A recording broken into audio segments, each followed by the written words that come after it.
శ్రీ గురుభ్యో నమ. భగవద్గీత 3వ అధ్యాయం కర్మయోగము నుండి ఈవేళ మనం 39వ శ్లోకాన్ని పరిశీలన చేసుకుందాం.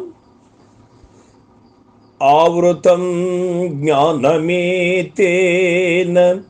జ్ఞానినో నిత్యవైరిణా కామరూపేణ కౌంతేయ దుష్పూరేణానలేన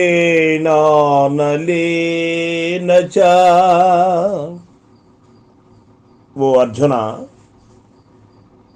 నిండింప శక్యము కానిదియు అగ్నివలే తృప్తిని జంధనిదియు ఆశారూపమైనదియు జ్ఞానికి నిరంతర శత్రువునగు ఈ కామము చేత ఆత్మ జ్ఞానము కప్పబడి ఉన్నది. ఆత్మకి ఇవన్నీ కూడా కప్పబడి ఉన్నవి. క్రిందటి శ్లోకములో కామమును గూర్చిన ఒకంత పరిచయము గావింపబడిను. ఈచట దానిని గూర్చి మరికొంత చెప్పబడుచున్నది. సాధకులకు దాని స్వరూపము బాగుగా తెలియవలెనని భగవానుని అభిప్రాయం. యాలయన శత్రువు యొక్క బలాబలములను బాగుగా తెలిసి ఉన్నవాడే అతనిని పరాజయమొనర్పగలడు. కామమిచట మరల 2 విశేషములతో వర్ణించి చెప్పబడినది. అవి ఏవి అనినా, 1 నిత్యవైరి, 2 దుష్పూరమగు అగ్ని. వీనిని గురించి ఒకంత మనం విచారించవలసినటువంటి అవసరం ఉన్నది. నిత్యవైరిణాహ అనగా మోక్షమునంద వరకు ఈ కామము ఎన్ని జన్మములైనను మనులను వేధించుతూనే ఉండును. కావున దీనిని నిత్య శత్రువని పేర్కొనిది.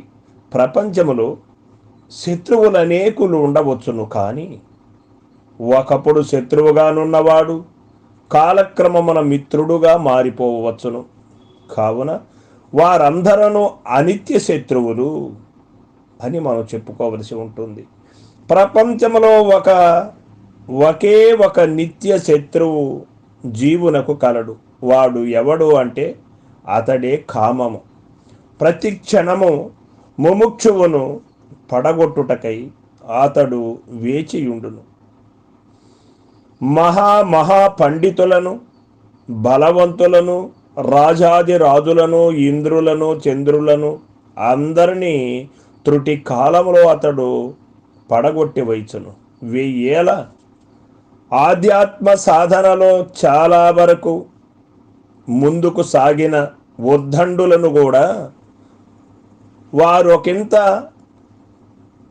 అజాగ్రత్తగా నున్నచో సమయమును కనిపెట్టి ఈ శత్రువు తనలోన వేసి తన వలలో వేసుకొనుచున్నాడు.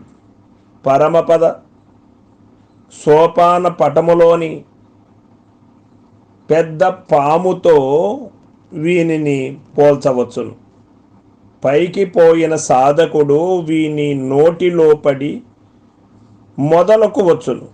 ఈ నిత్య శత్రువు బారి నుండి తప్పించుకొనుటకై సాధకులు ఎన్నియో యత్నములు చేయవలసి ఉన్నాడు.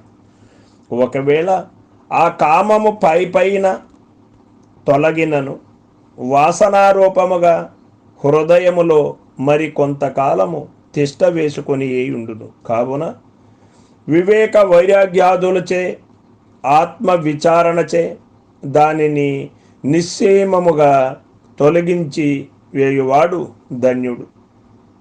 దుష్పూరేణ అనలేన అగ్నివలెను సముద్రము వలెను కామము నింప శక్యము కానిది.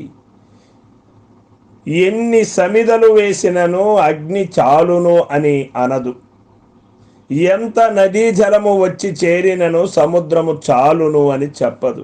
అట్లే కామమును అనుభవించుచూ దాని నెవరును తృప్తిని పొందలేరు. అది మహాశనుడు అని ఇదివరకే పేర్కొనబడిను కదా. అలకని గంపతో నీళ్లు చేదినట్లే ఉండును.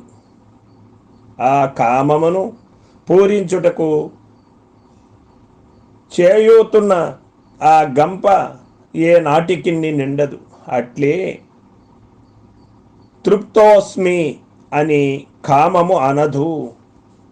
దానిని అనునట్లు ఎవరునూ చేయలేరు. అగ్నిలో నేయి వేచి చుండెనచో అది చల్లారదు కదా, పై పెచ్చు వృద్ధి ఎగుచుండును కదా. అట్లే కామమును అనుభవించిన కొలది పెరుగునే కాని తరగదు.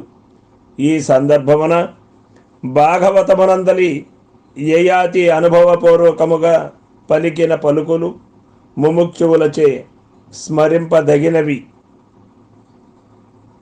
కావున సమిధలు తీసివైచినచో అగ్ని చల్లారునట్లు కోరికలను భోగ సంకల్పములను హృదయము నుండి ఏరిపారివేయవలెను. కామము అప్పుడే చల్లారును. కామ నివారణ ఇది ఉపాయము కానీ అనుభవించుట కాదు.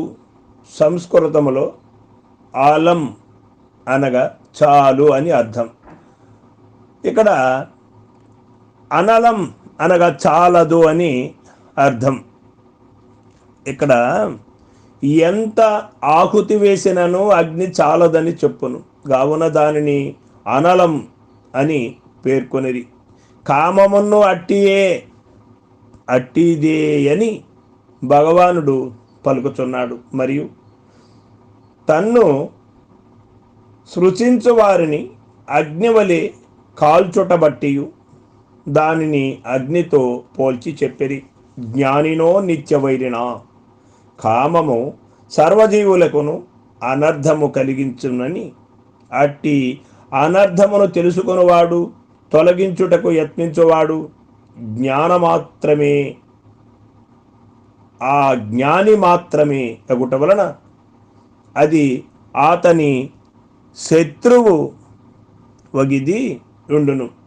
అజ్ఞానికి కూడా వాస్తవముగా అది శత్రువుగా నున్నప్పటికీ ఆ విషయము అతడు తెలుసుకొనలేక దానిని మిత్రుడుగా భావించుచు మహా అనర్థమును పొందుతున్నాడు. ఈ కారణము వలన జ్ఞానికి మాత్రము నిత్య శత్రువుగా వర్ణించబడినది. తెలియని వాడికి దాని వలన మనకు అపకారము ఏం జరుగుతుంది, ఉపకారము ఏమి జరుగుతుంది, ఈ కామ కోరికల వలన ఈ కామ వాంఛ తీర్చి తృప్తి పడాలి అనేవాడు అజ్ఞాని. ఈ కామ కోరికలు అనుభవించి తృప్తి పడడానికి వీలు లేదు. వాటిని త్యజించడమే, నిష్కామ కర్మ ఆచరించడమే మనకు మిత్రత్వము. కామము తీర్చుకోవాలని కోరికలతో చేసే కర్మములన్నీ కూడా, కోరికలు తీర్చుకోవాలని చేసే కర్మములన్నీ కూడా శత్రుత్వమే మనకు మిగులుస్తుంది అని మనకి ఇక్కడ తెలియబడుతూ ఉన్నది. ఇట్టి నిత్య శత్రువు హృదయమును నున్నంత వరకు జీవునకు మోక్షమును గూర్చిన వార్తయే ఉదయింపదు. కావున అనేక సాధనల ద్వారా ఆ కామ పిశాచము అతడు తొలగించి వేసి తన జన్మ హక్కు అయిన ఆత్మానందము అనుభవింపవలసినదిగా ఈ గీతాశాస్త్రమున శ్రీకృష్ణ భగవానుడు ఆదేశించుతున్నారు. ఆత్మజ్ఞానము దేనిచే కప్పబడినది అనే ప్రశ్న మొదలైనప్పుడు కామముచే కప్పబడినది అని చెప్పవచ్చు. అది ఎట్టిది అనగా, జ్ఞానికి నిత్య శత్రువు, అగ్నివలే పూరింప శక్యము కానిది, అగ్నివలే దహించునది. అట్టి కామమును నశింపజేయు ఉపాయమును చెప్పబోవచ్చు. ముందుగా అది ఉండు స్థానమును వచించుచున్నాడు భగవానుడు 40వ శ్లోకంలో. రేపటి రోజున తెలుసుకుందాం. సర్వం సద్గురు పాదార్పణమస్తు.